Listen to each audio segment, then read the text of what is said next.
Bonjour, sœurs et frères dans les Seigneurs. Par la grâce de Dieu, j'ai eu un songe le 21 juillet 2024 aux environs de 1h du matin.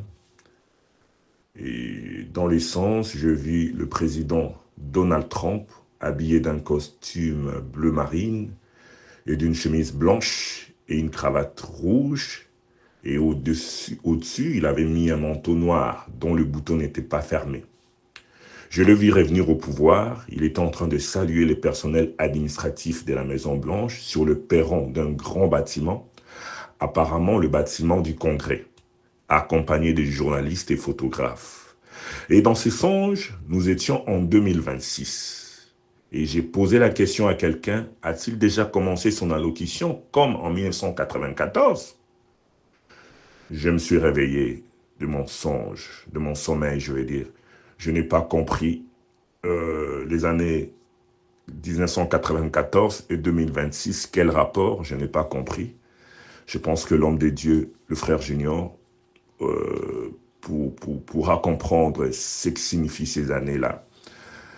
Merci. Et c'était votre frère Denis Trésor Kamanda, originaire de la République démocratique du Congo, vivant aux États-Unis d'Amérique, précisément à Dallas, au Texas. Merci. Il m'a dit ça. Et à un moment donné, je parlais qu'en une langue. Une langue, toujours sur le lit, je ne parvenais pas à descendre du lit. Oui, tu es toujours sur le même lit là. Un temps même, mon pain s'est même détaché. J'avais mon décolleté sur moi. Je veux me mettre le pain sur moi. Je ne parviens pas. J'étais avec le caleçon et avec J'étais que là. Tu étais que là comme ça là. Tu parles dans cette langue-là, que tu vas attraper ton pain fuit. Oui, je parle dans cette langue-là. Après, le Seigneur me dit encore que je veux mettre les paroles nouvelles dans ta bouche. Oui. Quand je dis ça directement, ma bouche s'ouvre, ma bouche cale. Il ne faut que me ça. Oui, il ne faut que me parler. Il ne faut que me parler. Il dit que il ne faut que me parler. Il ne faut que me parler. Il dit que il ne faut que me parler. Ton pain était toujours détaché. J'étais avec le caleçon. C'était comme ça de 6h jusqu'à 11h. Jusqu'à 11h. Mince. Ton mari est sorti, il est toujours au salon. Il dit qu'est-ce qui se passe là-bas dedans? Hier, quand j'étais ici pour boire ma part de vin, il était dehors pour boire sa part. Voilà.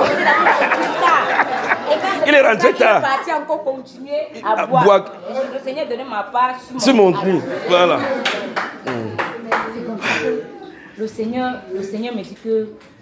Entre-temps, ta bouche est ouverte comme ça. Tu le sais comme ça. Oui, entre-temps, ma bouche est ouverte. Le Seigneur dit que je veux mettre les paroles nouvelles dans ta bouche, oui. Et il dit que... Il dit que je vais mettre les paroles nouvelles dans ta bouche, oui. Et il dit que... Il dit que tu seras un feu dévorant. Un feu dévorant. Oui, tu seras un feu dévorant. Bon, il dit comme ça là. Après, la phase là... Passe. La phase là passe. Après, maintenant, je me trouve... Je vois, il me donne une grande robe. Oui. Comme tu étais nu là, il t'a une fois mis la robe. Une grande robe. Il m'a mis ta couronne. Et puis ma main était comme ça là. Tu le louais jusqu'à... Comme ça là. Et une boule est entrée dans ma main. Et puis j'ai posé comme ça là. Il m'a dit que c'est une boule qui ne va plus, c'est une flamme qui ne va plus s'éteindre. Que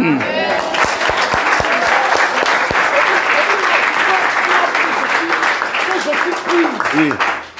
Elle a dit que tu es que je suis pure. Il a dit que les enfants qu'elle va accoucher seront déjà apparemment. Continue. Et maintenant, quand cette phase-là est passée, oui. J'ai commencé à rougir. Yeah. Oui, il m'a dit que j'ouvre ta vision. Oui. Quand il a ouvert ma vision, oui. Directement, j'ai vu le serpent du marabout qui est à côté de ma maison. Oui. J'ai déchiqueté le serpent là. Hey.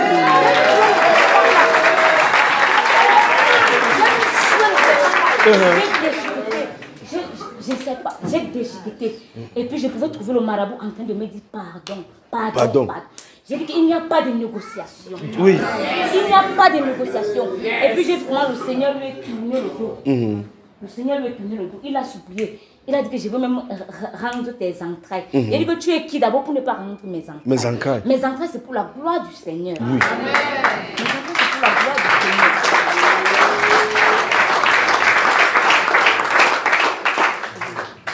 Et après cette phase-là est passée. L'autre là est passée. Je me suis trouvée dans une forêt. J'ai vu le lion. Oui. Je dis, il a fait j'ai fait il s'est directement couché. Et je l'ai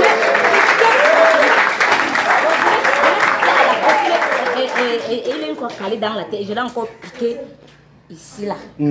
Donc le lion a d'abord fait attends, tu as fait comment? J'ai fait il s'est directement couché. Et puis je lui ai mis la lance ici une fois à la côte. Et puis se retrouver à terre. Et je l'ai encore piqué ici. Il est mort et je l'ai couvert avec le drap blanc. Oui. Ton drap qui était sorti sur le lit là, hein? Ton pain? Non, pas mon pain. Pas mon pain. Après ça, cette phase est passée. Donc c'est tout comme ça là. Donc quand cette phase-là, tout ce qui est trouvé dans ma main au lit, j'ai jeté seulement. Et puis quand il a dit que je veux mettre les paroles nouvelles, et puis je pouvais crier, répentez-vous car le royaume des cieux est proche. Après cette phase-là est passée. Je vois le Seigneur avec une grande robe qui traînait loin là-bas, avec ses anges qui viennent encore. J'étais au lit, c'est comme si je pouvais seulement être en train de voler, Il me dit que, le Seigneur me dit que, désormais jusqu'à donner l'avant. Voler avec les anges. Avec les anges. Pour ma gloire. Pour ma gloire. Je ne faisais que dire, Seigneur,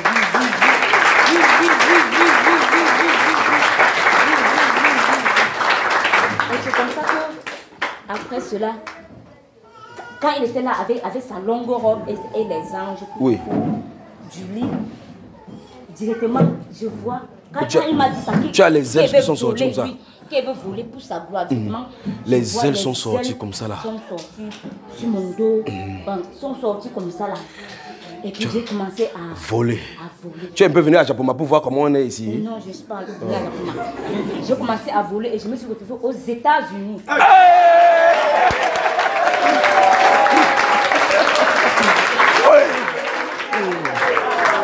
je me suis retrouvée aux États-Unis, j'avais le manteau de Donald Trump. J'ai dit Donald Trump! Prends ça! Ça, c'est ton manteau. Et c'est comme ça que je me suis retrouvée là avec les anges. Les anges qui l'habillaient. J'ai dit que c'est ton manteau. J'ai dit que c'est ton manteau. Que prends ça. Il dit tout ça pour moi. Donc on le dévale, on enlevait tout ce qu'il avait. On le mettait les habits nouveaux. Le mettait les habits nouveaux. Il dit tout ça pour moi. Le Seigneur dit c'est pour toi. C'est pour toi. Quand les anges ont fini de le mettre les habits nouveaux, c'est comme ça que l'eau, je ne peux pas expliquer comment c'est. Propre.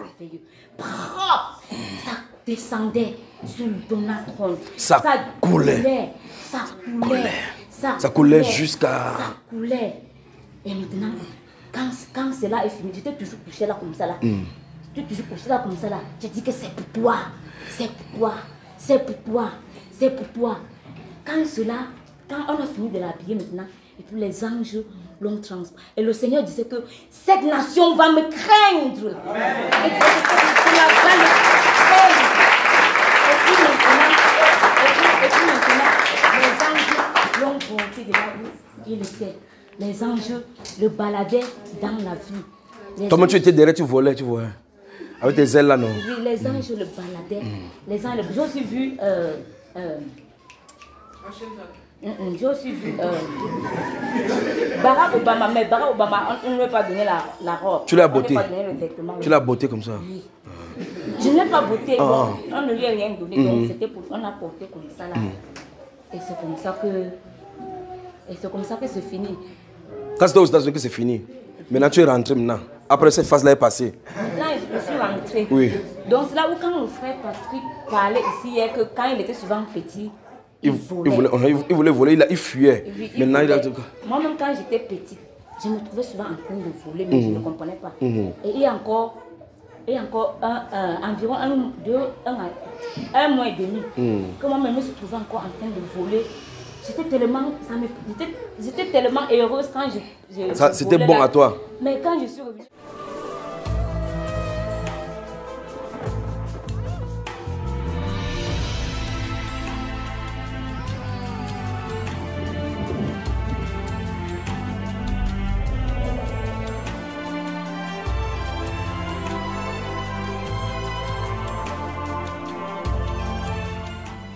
Selon les médias américains, Donald Trump est élu président des États-Unis. Voilà, c'est officiel. Maya Anaïs Yatagen, vous pouvez nous le confirmer ? Alors, je venais de vous parler justement de l'État du Wisconsin et selon notre partenariat de AP, eh bien, Donald Trump viendrait de remporter justement cette course dans le Wisconsin qui avait 10 États, vous le voyez, 10 grands électeurs qui lui permettraient donc de passer non pas de 267 mais à 277, un État donc qui était l'un des États bascules, 5,9 millions de populations de personnes, un État qui avait voté en 2020 démocrate. C'était pourtant le lieu de naissance du parti républicain, mais donc ça fait plusieurs décennies que le Wisconsin vote démocrate. C'est quelque chose aussi qui était très important, une course qui était très importante pour, encore une fois, les deux candidats. C'est toujours dans cette zone du Midwest qui était extrêmement cruciale à la fois pour Kamala Harris et pour Donald Trump, et c'est pour ça qu'il choisissait de faire des meetings, des rallyes dans cette zone du Midwest pour essayer de réussir à briguer la Maison-Blanche, de rentrer à la Maison-Blanche. Et selon notre partenaire AP, eh bien, c'est chose faite. Donald Trump serait le vainqueur de la... Confirmé dans l'Arizona lors de la présidentielle, Donald Trump fait carton plein dans l'ensemble des États pivots. Avant l'Arizona, le candidat républicain avait déjà été déclaré vainqueur dans les 6 autres États clés: la Géorgie, la Caroline du Nord, la Pennsylvanie, le Wisconsin, le Michigan et le Nevada. 312 grands électeurs remportés par le candidat républicain contre 226 pour Kamala Harris, un score qui confirme l'ampleur de la victoire de Donald Trump. Le vote populaire la confirme aussi. Il devance sa rivale démocrate de près de 4 millions de voix. Parmi ces voix, ceux qui ont fait la différence, celles d'électeurs traditionnellement démocrates qui ont voté pour Donald Trump. Kamala n'a pris position sur rien. Elle n'était pas claire. Elle ne défendait rien. Toutes les questions sont devenues sensibles aujourd'hui. Tout est filtré. Et puis voilà Trump, et lui dit ce qu'il veut, sans gêne. Il est clair, il a des principes. Donald Trump se retrouve dans une configuration politique bien différente de celle de 2016. Il pourra s'appuyer sur le Sénat à majorité républicaine. Le contrôle de la Chambre des représentants par son parti est désormais l'enjeu majeur. Si elle conservait sa majorité républicaine, cela aurait un impact considérable sur l'étendue des pouvoirs à la Maison-Blanche et sur l'orientation de sa politique. De comprendre les causes de ce retour historique de Donald Trump. Il a quitté la Maison-Blanche le 20 janvier 2021, 2 semaines après avoir encouragé ses partisans les plus furieux à marcher sur le Capitole. Il est parti sans reconnaître sa défaite, sans même accueillir son successeur Joe Biden, et en promettant de revenir d'une manière ou d'une autre. 4 ans et 4 inculpations plus tard, dont une pour complot contre les États-Unis. Il va effectivement revenir. Ce sera un autre 20 janvier pour un comeback présidentiel qui n'a qu'un seul précédent dans l'histoire américaine en 1893 et qui n'a aucun précédent en termes de puissance. Donald Trump aura à sa main le gouvernement fédéral, le Sénat, peut-être la Chambre des représentants, on ne sait pas encore, la Cour suprême et avec son nouvel ami Elon Musk, ses réseaux sociaux qui façonnent l'opinion. You are the media now, a posté ce matin le patron de Tesla. C'est vous le média maintenant, dit-il aux utilisateurs de son réseau X. Traduction, oubliez les journalistes et les médias traditionnels. C'est ici que se fait l'information. Les réseaux sociaux sont devenus le 4e pouvoir, mais comme le 4e est dans la main du premier, autant dire qu'il n'y a plus, ou presque plus, de contre-pouvoir. Donald Trump a gagné aussi le vote populaire. On n'a pas encore les chiffres définitifs, mais à 88% de bulletins dépouillés, Trump est à 71 millions de voix, Harris à 66 millions.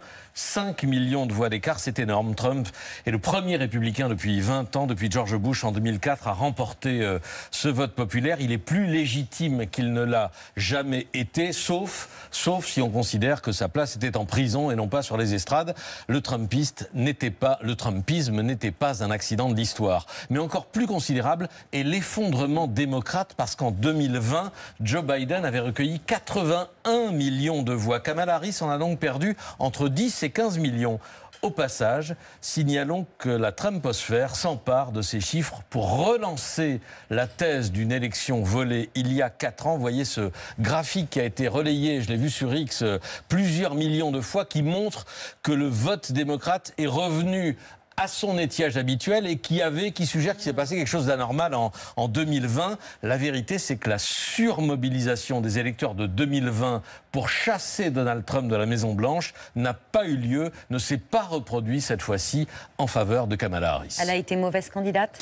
Alors écoutez, je ne sais pas. Vous entendrez tout et son contraire à son sujet. J'ai lu tout à l'heure un édito du Télégraphe, le journal britannique, et qui dit qu'elle a mené la pire campagne présidentielle de l'histoire américaine. Moi, je me demande si le chapeau n'est pas un peu trop large. En réalité, personne ne sait si en 100 jours, après le forfait de Biden, faut-il le rappeler, c'est quand même la responsabilité de Biden et la première. Ouais. Voilà, si en 100 jours, elle aurait pu faire mieux, ou si une autre figure démocrate aurait pu s'imposer en si peu de temps. En tout cas, la déperdition démocrate est spectaculaire. Elle s'observe sur tout le territoire, dans tous les milieux, dans presque tous les États, surtout et y compris dans les bastions démocrates. Ainsi, dans l'État de New York, l'écart entre le vote Biden et le vote Trump, qui était de 23 points en 2020, a été réduit à 10 points. À New York, désormais, c'est du 55-45, ce qui est incroyable. Kamala Harris, qui n'a pas pu compter non plus sur le vote hispanique. Ceux qu'on appelle les latinos, alors c'est un vote et une population très, très diverse. On les rassemble sous ce qualificatif. Ils sont parfois immigrés depuis 2, 3, 4 générations. Ils votaient à 80% pour Obama. Ils ne sont plus que 53% pour Harris. Dans un vote très différencié par genre, les femmes hispaniques ont voté démocrate hier à plus de 60%, quand les hommes ont basculé en majorité côté Trump. Et c'est le principal bouger électoral, si on raisonne par catégorie ethnique, de cette campagne. Un gender gap, une différenciation qui s'observe sur l'ensemble de l'électorat. Les femmes américaines ont largement favorisé Kamala Harris. Pas assez pour la faire gagner. Symétriquement, les hommes se sont mobilisés davantage que ce que disaient les sondages. Ont-ils été séduits, galvanisés par les saillies sexistes, misogynes, vulgaires, masculinistes de Donald Trump? Les États-Unis, ou plus précisément les mâles américains, étaient-ils prêts à porter une femme à la Maison-Blanche? La question qui avait été effleurée il y a 8 ans lors de la défaite d'Hillary Clinton, reste ouverte aujourd'hui. Dernière remarque sur la structure du vote, le profil type de l'électeur trumpiste demeure l'homme blanc sans diplôme. 68% ont voté Trump. Et la première motivation de ces électeurs, contrairement à ce qu'on a vu dans le reportage, c'est pas l'économie. C'est pas l'économie, c'est l'immigration. 89%, l'économie suit. L'État clé de Pennsylvanie, où il a bénéficié du vote des classes moyennes affectées par l'augmentation du coût de la vie. Joe Biden s'y était imposé sur le fil en 2020 et cette fois-ci, Kamala Harris n'a pas su convaincre. Écoutez depuis Philadelphie, Fanny Chauvin. À Philadelphie, bastion démocrate, les habitants sont encore sous le choc de la victoire incontestable de Donald Trump, mais certains ont déjà repris leurs esprits et ils commencent la résistance. Après l'élection, c'était horrible. Avec mes amis, on en parle depuis ce matin. Je suis contente qu'il y ait un rassemblement. C'est une opportunité d'exprimer notre mécontentement. Le slogan, c'est « Mon corps, mon choix ». Ça va être difficile parce que je ne m'attendais pas à ce qu'il gagne cette année. Je ne m'y attendais vraiment pas. Honnêtement, ça me rend malade parce qu'on n'aura plus de droits. Il va interdire les avortements. Nous n'aurons plus aucun droit en tant que femmes. Je me sens très triste aujourd'hui. L'argent passe avant la décence. Les hommes ont décidé de mettre les femmes de côté. Peu importe ce que nous pensons, peu importe ce que les hommes nous imposent. J'ai perdu toute confiance en ce pays. Si vous pensez qu'on a déjà connu des moments difficiles, nous sommes sur le point d'entrer dans l'âge sombre de l'Amérique. Qui sait quand cela finira, si jamais cela finit? Je suis très déçue aujourd'hui et je connais beaucoup de gens qui ressentent la même chose. En Pennsylvanie, la performance surprise de Donald Trump, c'est dans les villes traditionnellement démocrates. J'espère que l'économie ira mieux. Je n'avais pas confiance en Kamala Harris, je n'aimais pas la dernière administration, mais la bourse est en hausse. J'espère que dans quelques mois, le pays retrouvera une bonne direction. Attachez bien votre ceinture pour les 4 prochaines années. La campagne a été très intense ici en Pennsylvanie. Les habitants ont été pendant des mois bombardés de messages publicitaires. Et s'il y a bien un terrain d'entente entre les deux camps, c'est qu'ils sont ravis que ce soit fini.